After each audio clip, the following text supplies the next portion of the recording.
This podcast is brought to you by Craft Beer and Brewing Magazine for those that love to make and drink great beer. Learn more online or subscribe at beerandbrewing.com or find us on social media at Craft Beer Brew.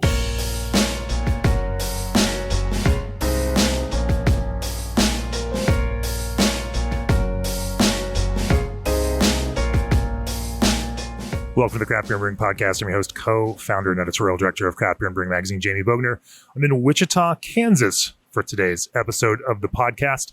And sitting across from me are Ian Crane and Nathan Jackel of Central Standard Brewing. Welcome to the podcast, Ian and Nathan. Thanks for having us. Glad to have you here. Yeah, thank you. Wichita, Kansas, maybe not on everyone's top of beer tourism lists, and yet you all have quite a number of gold medals here from the Great American Beer Festival.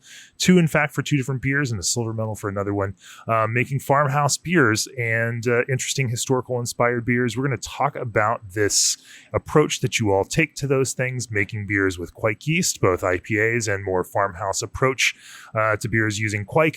We're going to talk about making mixed fermentation beers, controlling that acidity and building compelling flavors over time using your kind of Solera approach to making Farmhouse beers. And I think we're probably going to talk about making hoppy beers too, because you guys make a pretty mean hazy pale ale and pretty mean hazy IPAs. Also, we're going to dive into all of those subjects. But before we do, like your flagship beer, you can rely on G&D chillers for the same quality and consistency.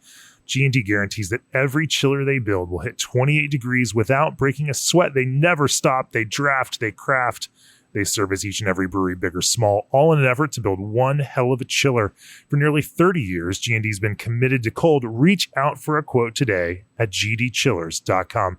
Also, even the best yeast deserves a helping hand with seltzer fermentation, which is why Pathfinder N-Pure Seltzer Nutrient ensures reliable and complete fermentation of a seltzer base while providing a clean, neutral fermentation profile. Not to mention it provides all the essential nutrients required by yeast for production of hard seltzer bases fermented from those sweet, refined sugars. Give your seltzer a boost by visiting bsgcraftbrewing.com and searching for Pathfinder N-Pure Seltzer Nutrient, or call BSG at 1-800-374-2739. So Ian, give me the background here on Central Standard. Where'd you guys come from? What was that arc through brewing, and how? And then also I'd love to hear your story too, Nathan. But you just walk me through the brewery history and then personal beer history too. Sure, yeah. So we got started. This starts as a homebrew story back in 2005, and Andy Boyd. Partner in the business. We were in college together and started brewing beer as just a way to kind of get away from the house, get away from studies at school. And so it just started as kind of a hangout, brewing beer together, making beer, drinking it, and hosting parties.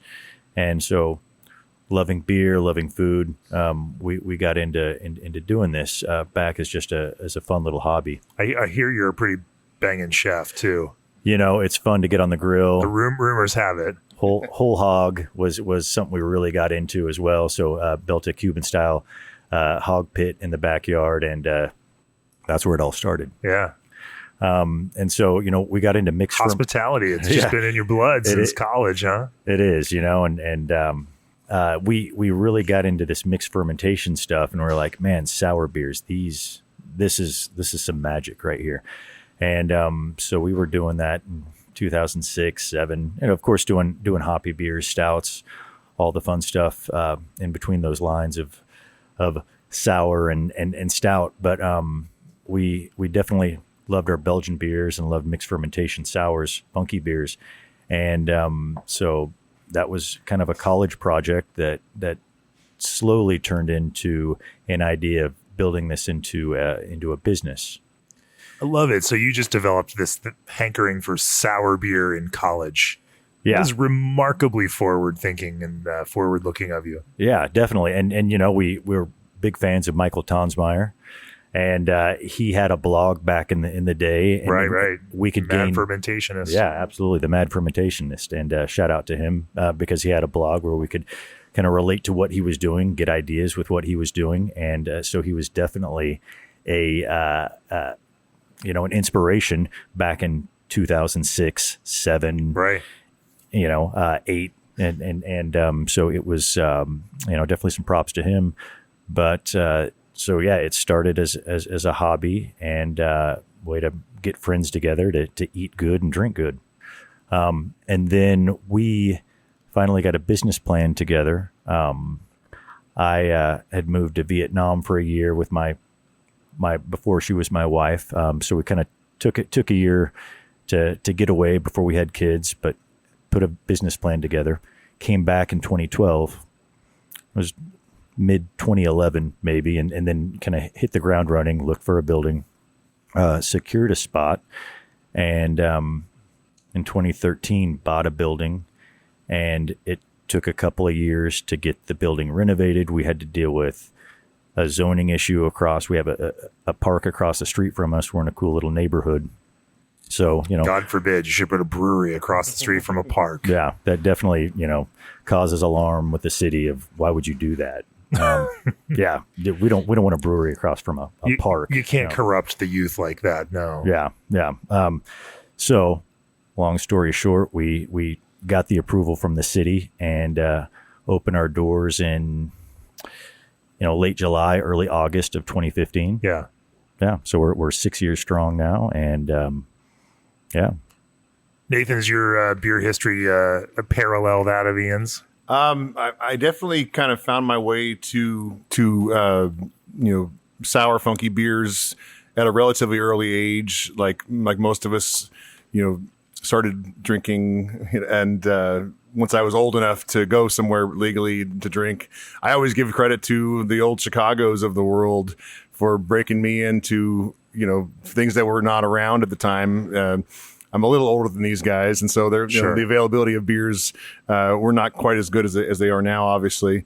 But it pretty much snowballed for me, and really decided over the course of a few years that I wanted to brew beer. I was self-employed at the time.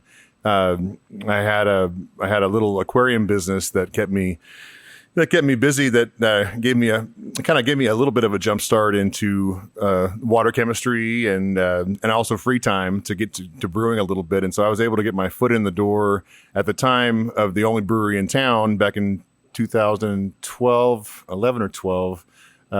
River City Brewing.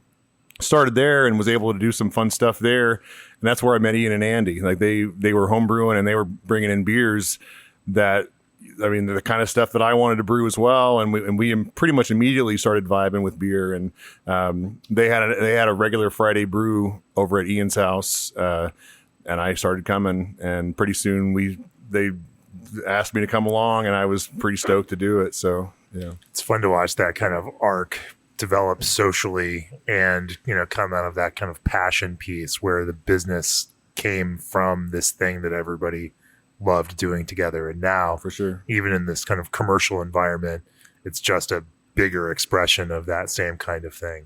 No, that's cool. So you got a brewery launched 2015. You opened your doors. Yeah. As you all had been brewing for yourselves, obviously you can brew anything you want. But then as you started thinking about the business that you're going to, build here, how did you think about what beers were going to be the beers that were going to put you guys on a map or attract customers or help you connect with people? Well, we started off brewing, a lot more Belgian style beers, Right. Beers that we loved and we still do, but not to the same extent that we did previously. Sure. And there's certainly the fans of those beers, but we've just evolved as we've gone along and been inspired by lots of other brewers and found our own way through that. Yeah. Just what Nathan said, we definitely wanted some mixed culture beer in oak. And so that was really important. So we got some 1,000-liter puncheons or foeders, if you will. And so we started with a 1,000-liter Hungarian oak puncheon, which resides our standard issue. And we're still pulling off that today. And then we had like a 25-barrel French oak giant foeder that we still use and pull off of to this day. But that was a couple important pieces that we wanted is having mixed fermentation and an oak. And so in the home brewing days, we also got a port wine barrel that lives in my basement that we named Moondog. The mothership. And from that barrel, Moondog, we made a crazy mixed culture with kind of a dark Belgian strong, and that was kind of the mother culture that we pulled and propped up to basically dosed almost all of our mixed culture oak, and it still is alive and kicking to this day. I want to talk to you about how you went about building that culture and then how you've gone along maintaining it. But before we do that, the most common complaint about hard seltzers, they need more flavor. Extract alone is a weak flavoring agent and can leave a chemical aftertaste. But there is a better way. The craft concentrate blends from Old Orchard are packed with real fruit first, no added sugars, and just enough natural flavor. Breweries are turning to Old Orchard concentrates for seltzer with more body, color, and aroma. Turn seltzer skeptics into supporters with seltzer that drinks like a beer. Get started at www.oldorchard.com/brewer. Also, still emptying those overflowing waste bins of crushed low fills or undercarbonated cans every canning day. It's time to fill like a pro. Pro Fill can fillers from Pro Brew. Use rotary true counter-pressure gravity filling and seaming technology to run at speeds of 100 to 300 cans per minute with minimal DO pickup. Stop wasting perfectly good beer. Email ProBrew at contact@probrew.com today. And of course, tell them that you heard it here on the Craft Beer and Brewing Podcast. So you guys got into mixed culture. You're home brewing this. How did you go about building that culture? And then, from building that, how have, because it's been rolling here in the Solera method in the puncheons behind us right now, for years and years and years. Talk to me about how you have maintained that and guided it so that it continues to produce beer, that hits the kind of flavor goals that you have for it.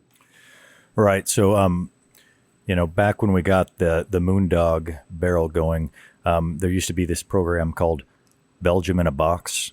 And so we did a group buy and bought as much mixed culture, Cantillon was definitely a big part of that, and created a mixed culture slurry, and that was kind of one of the first beginnings, one of the first mixed culture that we added to our barrel, and being on a homebrew level, when we're doing 10 gallons at a time, we had to fill this 58-gallon wine barrel, whatever the amount was. And so that was brew day. Right, and so we get this thing filled. I think we inoculated it with some, DuPont Saison yeast, as well as our slurry of mixed culture that we had kind of collected from various Belgian bottles. And, this has been quite a few years ago, so I'm a little rusty on exactly how it all went down. But that was definitely a big part of it. And we kept it happy, kept it healthy. We did a few pulls on it, multiple pulls on it, would refill, doing a similar Solera just method. Top it all up. Yeah. Top it off. Once we pulled beer out, then we'd rack out and then brew. And this is, 2 years before we opened the business, but just kept it happy, kept it healthy. And that was the humble beginnings of what the Moondog culture was. And Moondog is still in your basement? Moondog's still there. So that's your insurance policy in case something happens here. You can always go back to Moondog down there. Right, yeah. And vice versa, imagine. Yeah, that's the one isolated barrel that still lives in my basement, nice temperate, 60 degrees, 65 degrees. And so it's just, it's hanging out, and we take good care of it. So you still pull some beer off of it and add more beer, fresh wort to it and top it up? Farther and few between, but we're still taking care of it. Sure. And at this time now we're pulling cultures off of, our various puncheons and fruiters, and keeping those happy and active.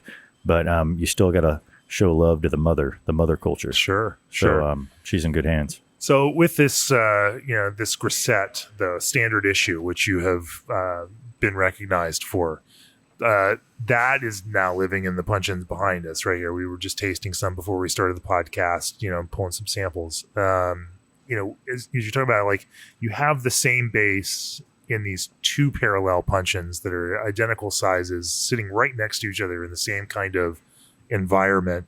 So same ambient temperature, everything is the same.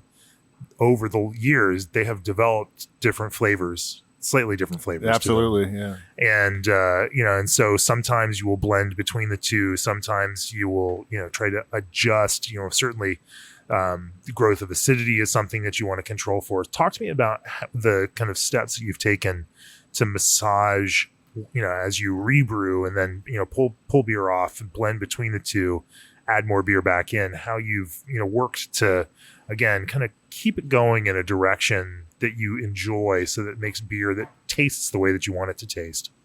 Well, so that's something we've had to obviously, as the culture has matured and as we take pulls, and always careful to not take too much to lose momentum. Like when we tasted it today, it's really developing some character that we're crazy about, and obviously we pull the whole vessel, then we're going to lose a lot of momentum. And so having both to blend with one momentum, I like thinking about it in those terms. Like this is an energy that's moving forward, and you don't want to, for sure. To break and while they're both different, they're both great. And so, having characteristics from both has been really nice. Over time, there was certainly a period where acidity came a little stronger than we wanted. And, we bump up IBUs a little bit, and, maybe then back off a touch, so it's this constant balance, but but having the ability to blend certainly helps. Sure. When you say bump up acidity, what was your original kind of, wort hopped at, and what would you bump up to? Well, the idea that 4 or 5 IBUs, or talking about 10 IBUs. I think there was times where maybe we had a tiny little bit in there, when we first started filling the tank, we were going for 7 to 8 IBU, relatively low, and then through a few turns on it, acidity started to get ramp up a bit, and so we'd take it up to 15, 16, 18, and then we found this is curbing that acidity. We're in a pretty good place, and so checks and balances of acidity. By upping our IBU is always a good place to kind of keep it in check, if you will. Sure. And right now it's tasting great. There's just a nice bright pop of acidity and white wine and lemon that is great. And those flavors are brought out by that nice little pop of acidity. So it's in a good spot. So the next time we pull off of this, keeping IBU probably around 14 or 15 is kind of a sweet spot, and it offers just that touch of bitterness that we kind of want in a beer like this. As you're choosing hops to use in this mixed fermentation, now it's also a pretty light, low ABV beer, and so getting the kind of expression that you want out of it, it has to be a bit of a delicate balancing act. How do you choose hops, and is there a process behind that? Sauser type noble hops or what we've always used, and continue to use a Czech Saaz. We have also used an aged hop. We're using a pellet. We do some aging of whole cone ourselves. In this scenario, using a little bit of that nice isovaleric acid, funky, Parmesan cheese hop in a small amount adds to the complexity of the beer. So we'll and it doesn't take a lot. It's a low ABV beer, and so we're looking at a few pounds, maybe 4 or 5 pounds in a 7-barrel batch. We only pull no more than half of the beer off of a puncheon at a time. Right. So relatively low numbers on the hops, but a Styrian Golding or a Sauser hop mixed in with a little bit of aged funky pellet has been a really nice place to be. That's interesting. So you're using a blend of of fresher pellets and aged hops. How do you describe the impact of those things together? Well, I love the story of where we came up with that beer. The name Standard Issue. Ian and I were in his basement, and we were thinking about the beers we were going to open with, and we had this culture that we knew was something special, and the idea of Standard Issue was we know we were going to be doing a lot of beers with this culture that were fruited or bigger, and but we wanted something that was like a kind of a through line through the whole program. That was like, this beer is, rustic and complex with a pretty complicated grain bill, but the real star, a blend of hops, aged hops, but the real star being the house culture. And so Standard Issue was that the idea of that was just something that just represents that what we're doing, and showing the evolution of it through time has been really fun. So, sure. and it certainly changed and evolved in process. We didn't really have a lot of aged hops when we started. Right. But over time, there's those build up, and we have much more in our arsenal to use. So. Sure. Have you ever had the biochem kids, tear it apart and figure out what's inside of it? Didn't we send some out to Jeff Mello at Bootleg? Oh, fun. I think we did, like a while back. Yeah, it's fun to get reports back, and definitely adding in the aged hop element just adds to the funky, like Belgian-esque character, and back when we were just using Saaz or Noble hops, it's great, but just adding a little bit of complexity with aged hops just takes it to a whole nother level, because that character and throwing them in like as a late boil kind of whirlpool, it really sticks around. I mean, because that character from a funky hop, I mean, if you know, it's like it's intense, it's interesting, and it definitely sticks around. It's it's such a funny one when it comes to kind of connecting with these ideas that we have about that funky Belgian style beer or Belgian origin beer.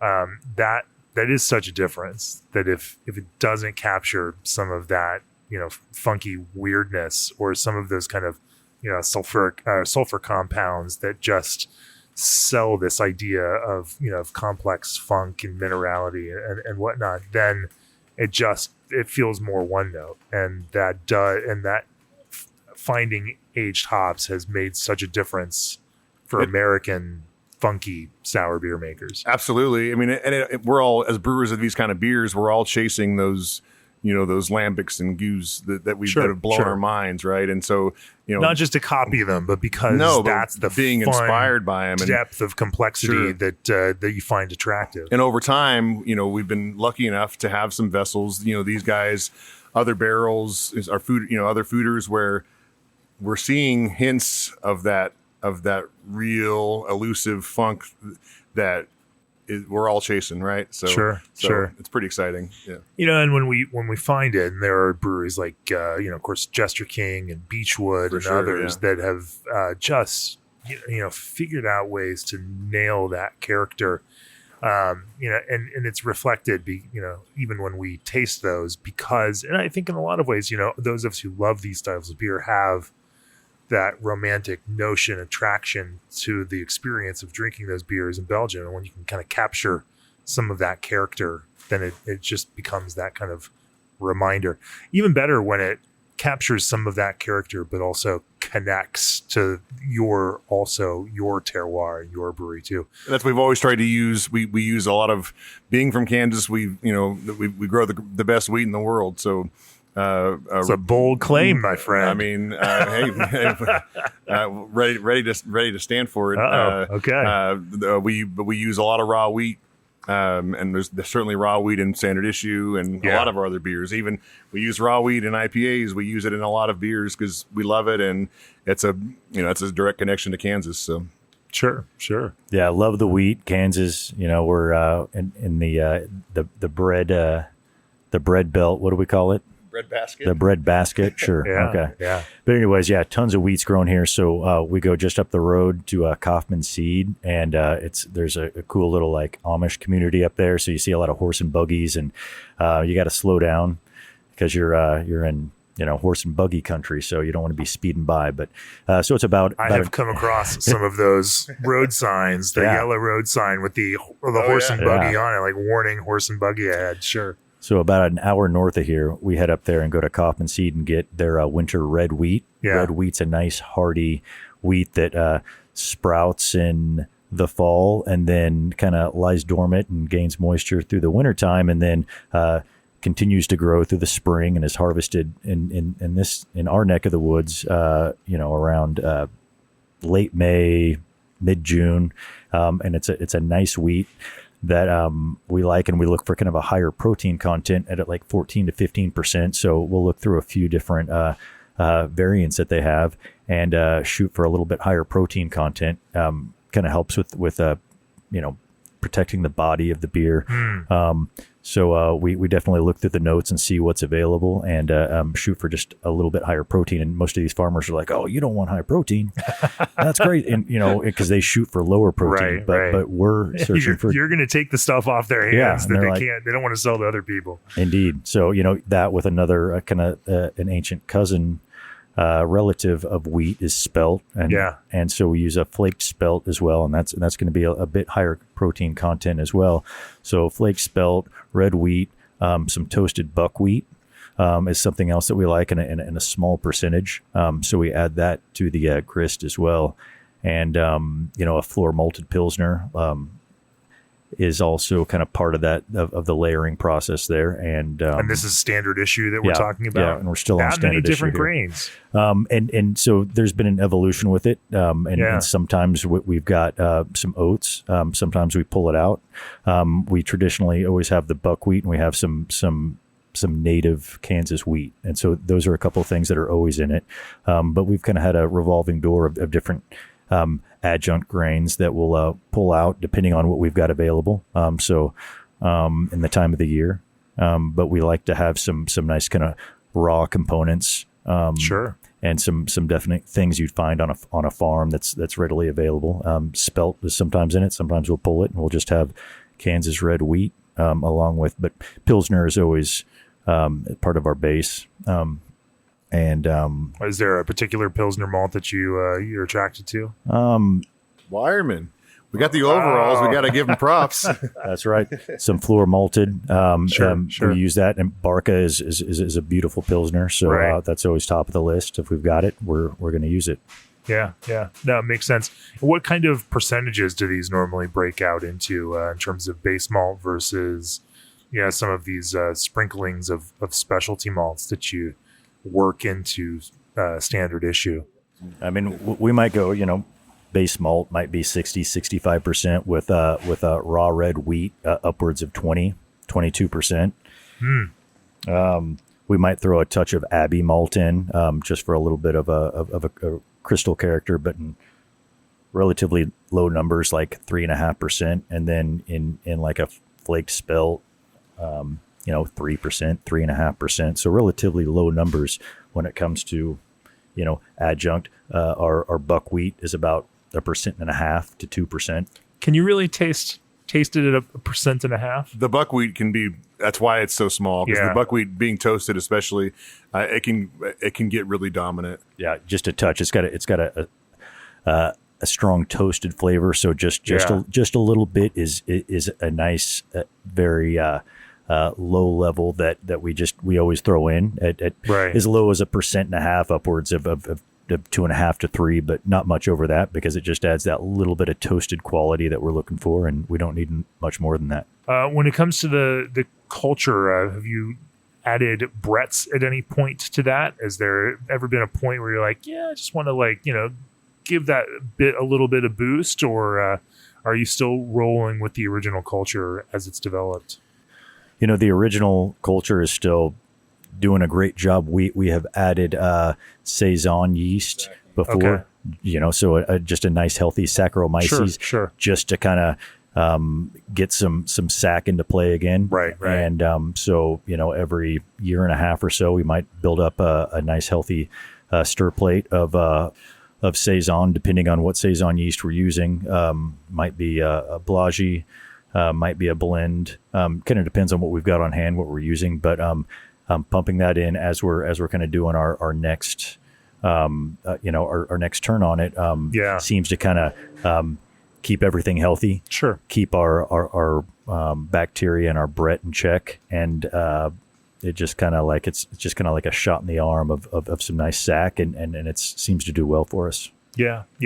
And what is as you're brewing this, what's that intent? What's that original gravity? And I imagine as it sits here for years at a time, then it hits dryness because it gets all the way down. It's going to be it's going to be at fully dry. Yeah, I mean, and it still holds on to just a touch. I mean, we might be 1 to 1.5 Plato. Yeah. And even after an extended time in puncheons, it's still, we don't go down to just 0, which is great. It keeps just a touch of body there, which is nice. So it behaves well and didn't get too dry, or at least seemingly dry. There's still a nice, especially in puncheon 1, it's just there's a nice amount of body that I think is even better than our second puncheon. That just, it's like, wow, yeah, there's some body for being a 4% grisette. As we were tasting it earlier, I was really struck, specifically by that kind of white grape, white wine character to it, but also the way that it finished with just a little hit of bitterness, not big, but just enough so that you had, that fruity character on the front. You had that kind of grape and lemon, note, the lemon note, pushing that kind of acidity, piece of it, but then that white grape piece, and then that just very slight bitterness came in and just boom, just quickly cleaned it at the very end, so that it didn't feel bigger than it was. And I think that's one of the things that hits me with a lot of that more fruity approach to farmhouse or grisette, is that when they get too fruity, then they feel bigger than they are. It feels like it's sweeter than it actually is. For sure, and that's great to hear, because that's really kind of the intent. I mean, wine drinking, like I love to speak to people who aren't necessarily a beer drinker, but are wine drinkers, and if you like a nice dry Sauvignon Blanc, that's going to kind of give you what this beer is giving you, right? Like, like the bitterness washing away is giving you some, and the dryness to contribute to that, make you want to keep drinking more of it. Otherwise, you get a lingering sweetness that, isn't that enjoyable, right? So sure. And along with that, kind of keeping that body is a high mash temperature. So we're mashing at 157 upwards of 160 Fahrenheit. Yeah. Keeping those long chain dextrins available to not be fully fermented. And so that's, every time we brew this, it's a nice hot mash. And I think that definitely helps. Such a small gravity beer that we need to kind of give those bugs and that yeast a challenge to eat it all down.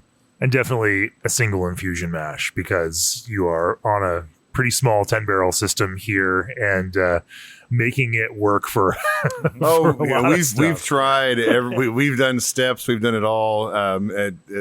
It doesn't work as well, so we've mastered the single infusion. Well, sure, maybe not mastered. Yeah, we're pretty good at it, and we get great results with the single infusion, and go in hot, keep it in this particular beer, and it's fine, because we doing a protein rest, acid rest, and ramping up. I mean, it's we just haven't noticed a discernible difference to really spend the extra time to do it in a beer like this. So especially one that's going to sit there for years before. Yeah. Well, let's actually pivot now and talk a little bit about the beers that you brew with kveiks yeast, because you've been playing with this across the spectrum of beers, and it certainly fits within this fun, wonky, historical farmhousey approach that you also love. And then, of course, after kveik, we can use that as a segue into talking about IPA, because you even brew some hoppy beers with kveiks yeast. But before we do that, are you working on a new sour beer? Fermentis, the obvious choice for beverage fermentation, now offers an expanded range of dry bacteria for the production of sour beers. To learn more about how Fermentis can improve the quality of your fermentation, and for the latest on their exciting new product releases, visit fermentus.com. Also, as a brewery owner, you know how important it is to keep your machines running so you don't have to deal with the hassle caused by contamination, recalls, and downtime. Clarion makes food-grade lubricants to protect your equipment from the wear and tear that results in breakdowns that cut into your bottom line. Clarion gives you peace of mind so you can focus on what you do best, pouring out great-tasting beverages. Learn more at www.clarionlubricants.com. So yeah, let's talk about the kveiks thing. Especially for a small brewery like you all, kveiks yeast seems to be, it's both a creative and a technical benefit for you. You can explore brewing that way, but then it also moves pretty quickly through the brew house. Talk to me about some of the more interesting beers that you've made with kveik. Sure. So I forget what year it was, 2018. So we did a collaboration with our good buddies, Crane Brewing, up in Kansas City, and we put together an idea for a traditional Norwegian farmhouse ale. So we decided on using a particular kveik yeast, Cornol from Hornindal. It offers a kind of a warm orange marmalade character, big ester profile, and obviously a fast, vigorous fermentation, done in a few days. But we wanted to use an open fermentation like they do in Norway, and we also wanted to use juniper branches as they do, so, just to reduce pressure in the headspace and allow it to breathe and create nice, big, full ester production. And feel like with the less head pressure, then the better bouquet of ester profile that we could create, similar to like what they're doing over there. So we used our cool ship open fermenter to brew this beer, and we can get into details on it. Sure, let's talk about it. So yeah, Norwegian raw ale. So we use traditional methods. Very hot mash. I think our strike water was 160. I mean, we were mashing at like 160 Fahrenheit, no boil. We brought it up to about 180 Fahrenheit, just to kill anything, and that we didn't want in there. The day before brewing, we took our pickup truck out to a farm that we get our blackberries from, and we do a few different projects with, and cut down Eastern red cedar, which falls into the juniper family. And so filled the pickup bed full of that, and then filled our hot liquor tank with juniper branches, and then brought temps up to 180 Fahrenheit. And then after reaching that temp, cut it and then just steeped it like tea overnight. So we walk into the brew house and it just smells like a forest in here. Yeah. Amazing. Right. And we use that as our strike and our sparge water. We threw a few branches into our mash tun as well. So we had a nice juniper character throughout our brew process with it. And then, Nathan, do you want to add anything on that? All the brewing water was juniper, obviously. And then you mentioned the open fermentation. So our cool ship is a converted horizontal milk tank that that has been really just that we found for next to nothing, but it's been the greatest vessel for us. We've got a bunch of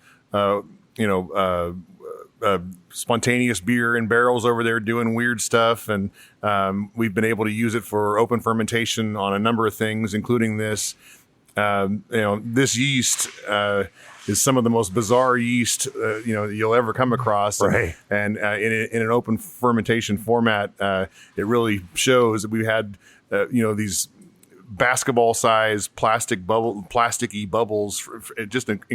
Partially because of all the protein in the wort from no boil, and but it gave us the most amazing results. It's a beer that we love and we've repeated a few times now. And this one's Pushing Trees? Pushing Trees, yeah. Which you also won a GABF medal for. We did, yeah. I got a gold on that. Michael Reynolds, a great friend of ours who is now brewing at Alma Mater, good buddies of ours. So he comes down. We kind of put this recipe together, talking over the phone and through email. And So we brew it together, and had an awesome day brewing it. It was on 4/20 of 18, I believe.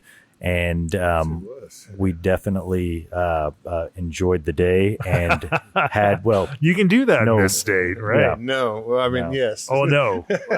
Oh wait, sorry, that's Oklahoma. Yeah. It's every state that surrounds us. But Yeah. anyways, we had a good time. That's true. Out in Colorado, it's not even a thing. Like, Right. oh yeah, of Yeah. course you can. Yeah. So one interesting thing here, or, super interesting beer, super weird yeast that's just a monster. And the weird giant, like, mylar balloon looking bubbles, just crazy. and we pitched it like 99 Fahrenheit. Wow. And Wow. it went to town. Now we added a touch of lactobacillus. Okay. So Michael brought that down from Crane, their house lactoculture, and we pitched that. We let fermentation roll like probably 4 or 5 days. So maybe Friday, brew Friday, Saturday, Sunday, Monday. By Tuesday, we then racked the beer to a stainless vessel where we let it, kept it at still at ambient temperature, and let it just kind of condition for a while. So that was more or less the basic process of what we used, and then we I think keg conditioned this beer as well, and just to kind of keep it as kind of old world as possible, and it kept a nice big body and was a nice balance of trees and acidity, and just a touch of acidity, and reached out to Lars, and kind of We got to shout out Lars blog. yeah, Lars blog. Awesome guy. We wouldn't be brewing these beers without his awesome research and killer blog. So that's how we learned how to brew this beer. Lars is indeed fantastic, and everyone listening to this podcast who subscribes to Craft Beer and Brewing Magazine, which should be every one of you, right? Will get to next year.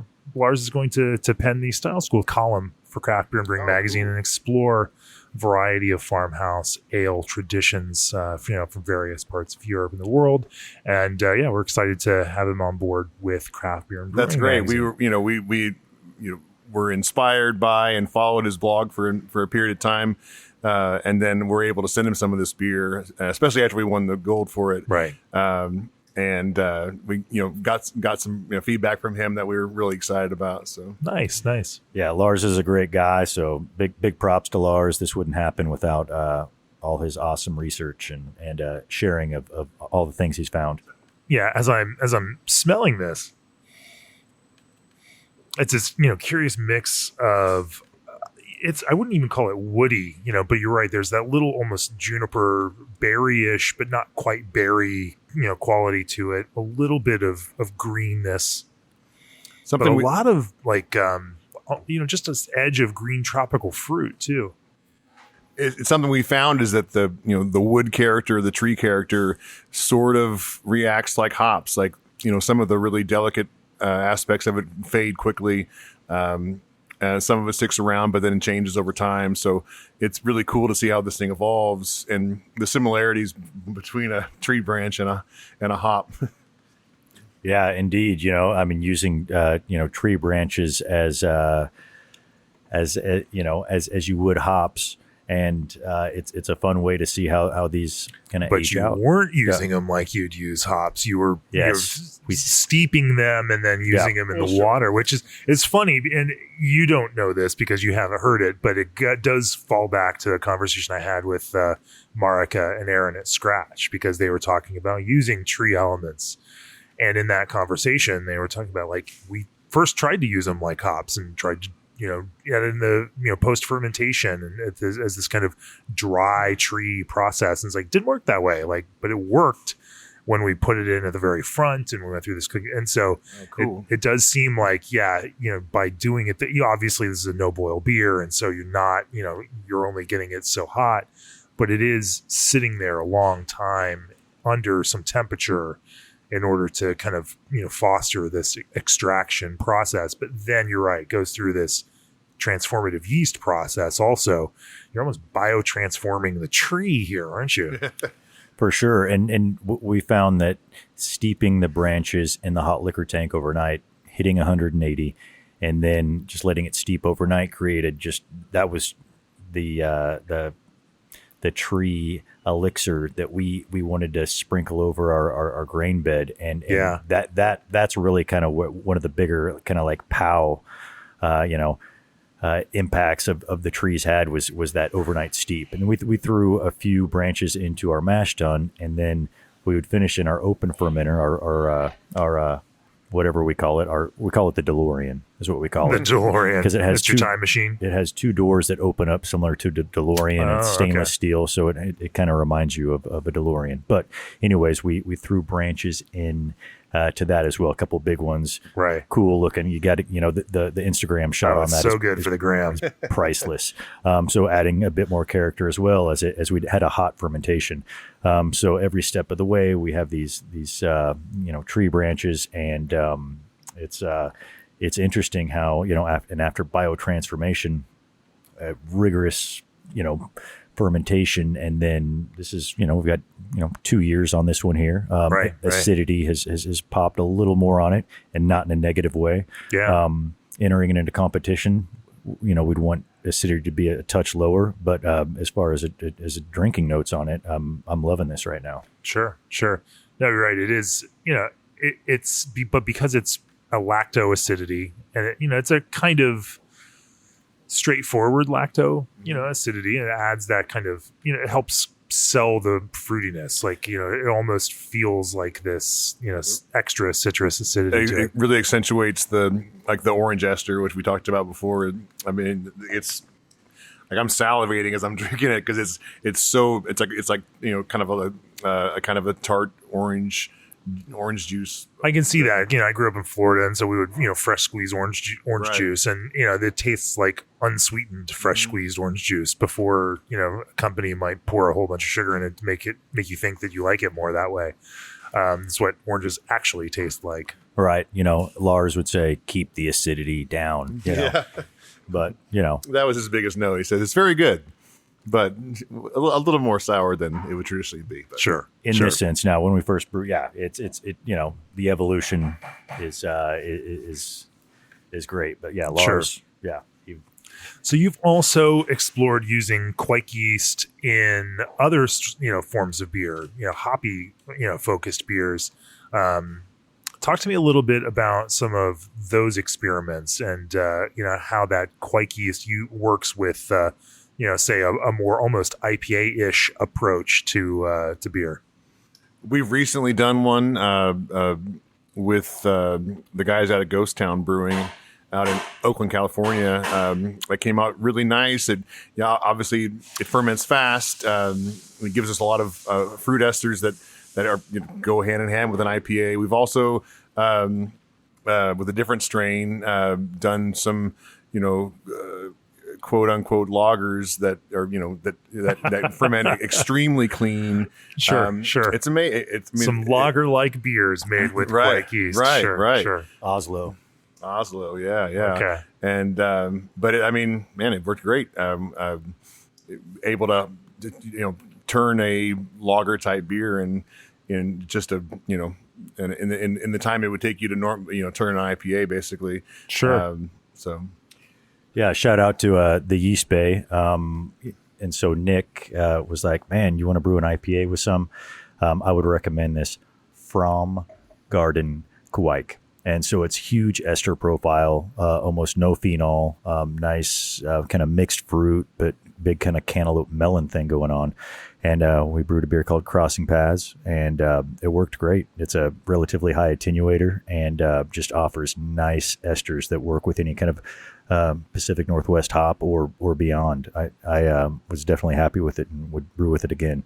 There's so much diversity as far as what you can use with these kveiks yeasts, and there's more options now as far as, do you want to brew a nice clean lager like beer? Do you want to brew a traditional Norwegian farmhouse ale?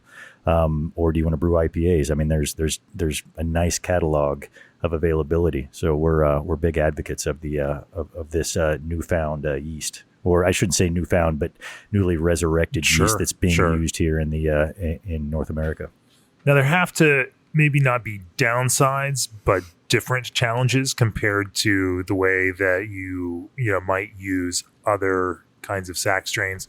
What how has using these kveiks strains been different than say a London Ale 3 or a USO 5 or type fermentation?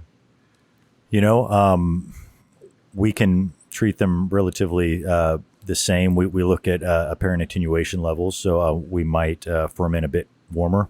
Yeah. So say we might with a London Ale 3 or a Conan type strain where maybe we're at 152 to 154 Fahrenheit for a normal New England style IPA.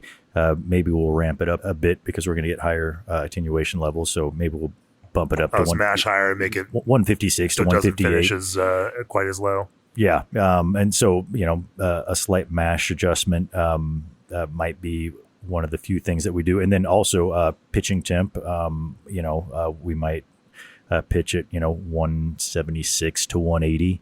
Not all the way up on the scale of where it can go, but definitely we'll knock out a bit warmer as well without any off character.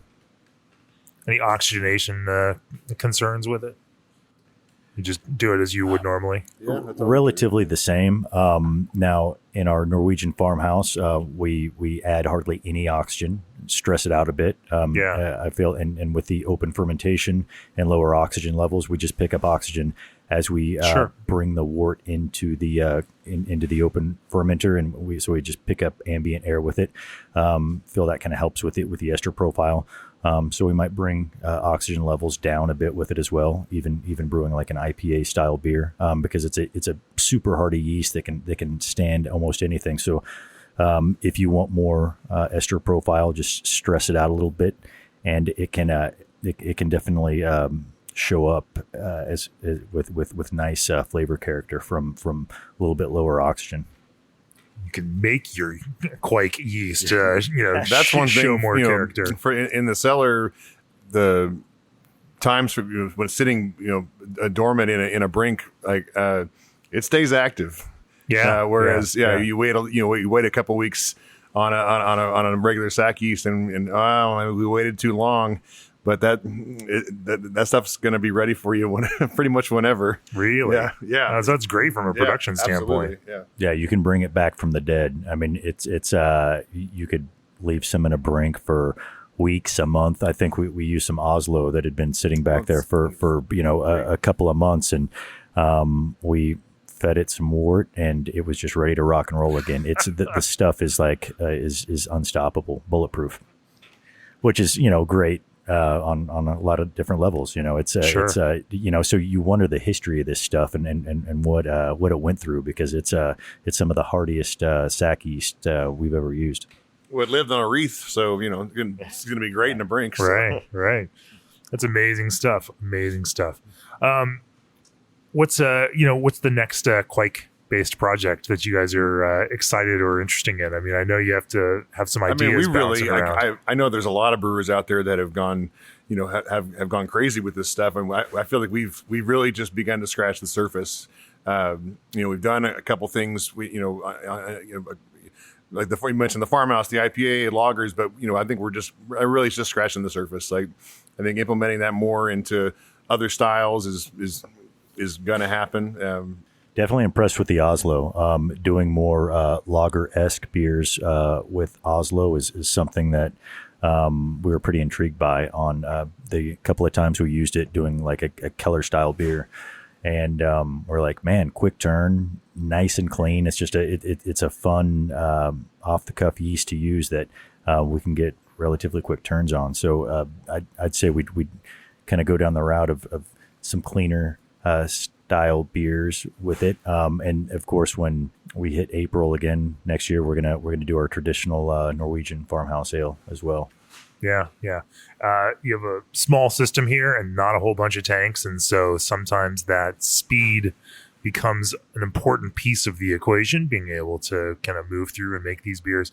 Making lagers means a lot of tanks and a lot of time. Right. Yeah. Yeah.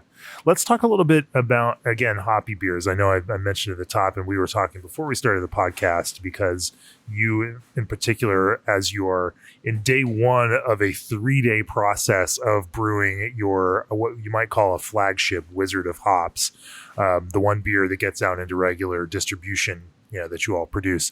It's a 3-day process where you fill a 30-barrel fermenter for 3 days of brewing. But you mentioned that incognito has started to play a big role in the way that you use hops, and that you've been exploring using incognito along with CO2 extracts of hops in order to get the right kind of flavor consistently, but also, certainly mitigate losses that happen out here in your small system. Talk to me a little bit about getting in and using incognito in your regular brewing. We've been using some, a variety of extracts and hop products since we always looking for the next thing, right? Right. Incognito especially has come along and allowed us to, maintain the flavor and aroma that we're after, and then also increasing our yield by kind of a ridiculous amount. I mean, when we first started, with this 30 barrel, which is a drastic increase in tank size for us, as you can see. Sure, we started sure. with 4 7-barrel fermenters, and we, were able to replace a couple with 15s. And during COVID shutdown, that's where the big fooder used to live. And we realized we needed to get some, along with adding a canning line, we needed to be able to, put some beer out onto the market. And so we, started doing that, and we'd yield 21 or so barrels out of that 30 with we do a pretty aggressive dry hop rate along with a very aggressive whirlpool rate, and so yield was really suffered from that. We a variety of things, but nothing has impacted it more so than I'd say incognito, like where we've basically replaced, all pellets out of whirlpool now, allowing us to, this last run, we were over 28 barrels yielded from the fermenter. Wow. And that's from 21 to 28. That's still with the same 3 brews. That's still with a, very aggressive dry hop. So it's been a huge difference for us, and the flavor is great. I only see us implementing that more into other brews for sure. Yeah, totally. We're loving the yield that we're getting out of the kettle, and then that allows us to still go big on our dry hop with pellets, and knowing that we've got pulling a barrel and a half more out of each boil out of the kettle each time, and so that stacks up. And then it's amazing what we're saving on it. It's a nice full spectrum product. We'd heard the guys talking about it for a while, but we definitely love it. Either using nothing but incognito along with some other CO2 extract stuff, which is what we're doing on Wizard of Hops, or mixing in some pellets along with incognito to just get kind of a broader spectrum of the hop profile that we're trying to reach in the kettle. Either way we do it, depending on what beer we're doing, we're definitely fans of it. Now, you also found that temperature plays a role in the impact of how you use it. Talk to me a little bit about that. We've gotten to where we're giving it a really hot. It's not coming in the boil; it's coming in the whirlpool now, right? In the whirlpool, and we're basically adding it at knockout, minus a few degrees.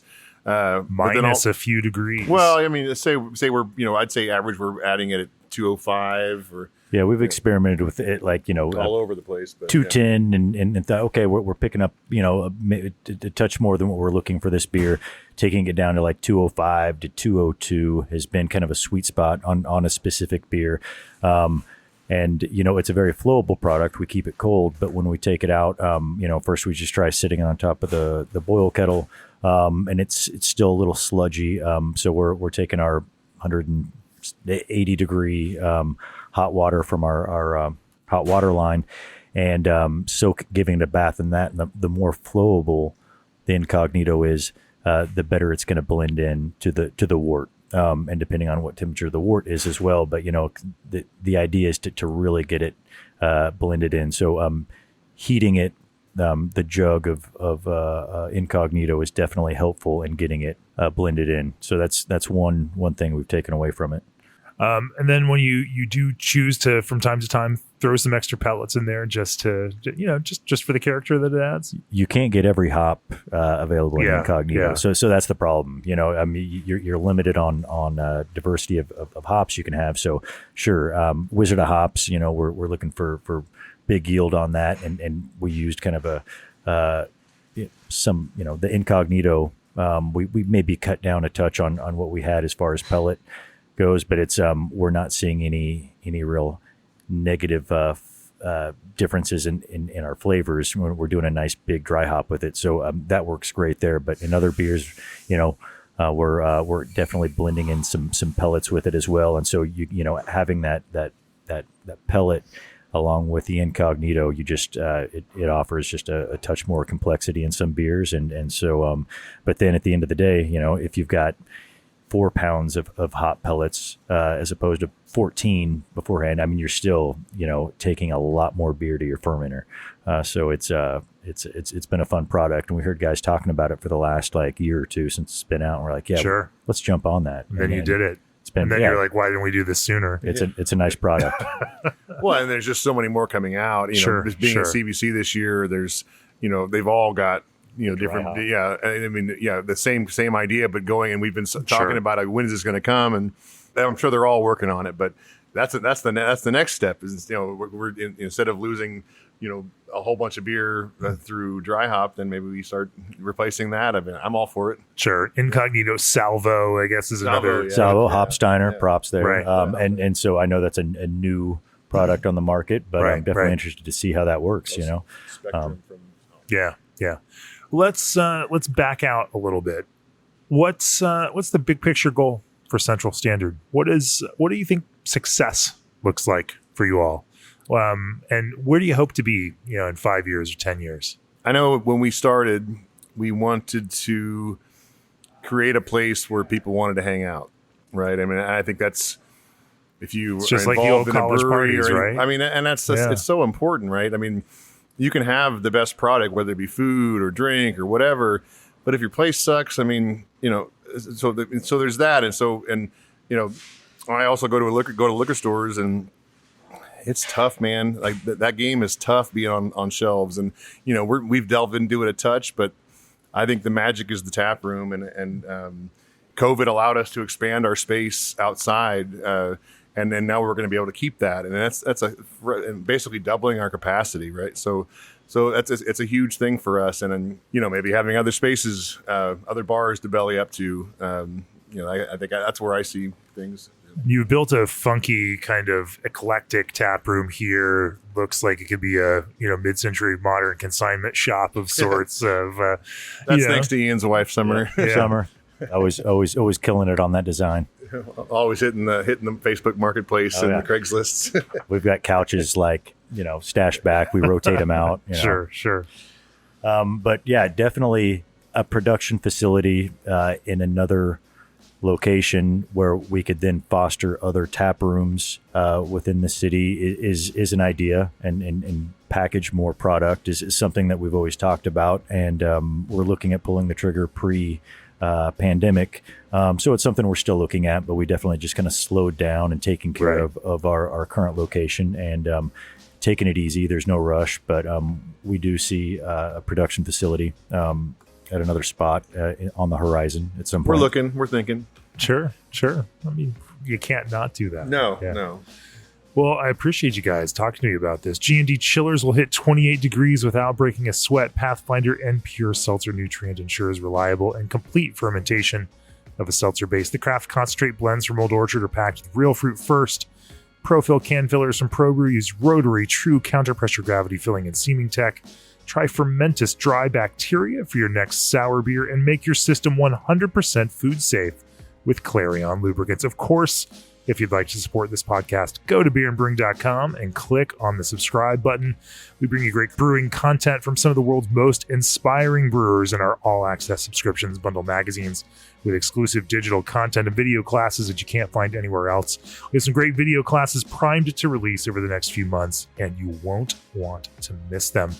Ian and Nathan, if people want to learn more about Central Standard Brewing, where do they find you all? At Drink CSB on the Facebooks and the Instagrams. We're also right just east of downtown in downtown Wichita, Kansas. So if you're driving through, make a stop and come see us. It's exactly what I was doing, and it's exactly what I did. Hey, thanks to both of you. It's been great to talk about brewing with you on the podcast. Cheers. Thank you. Man. Cheers.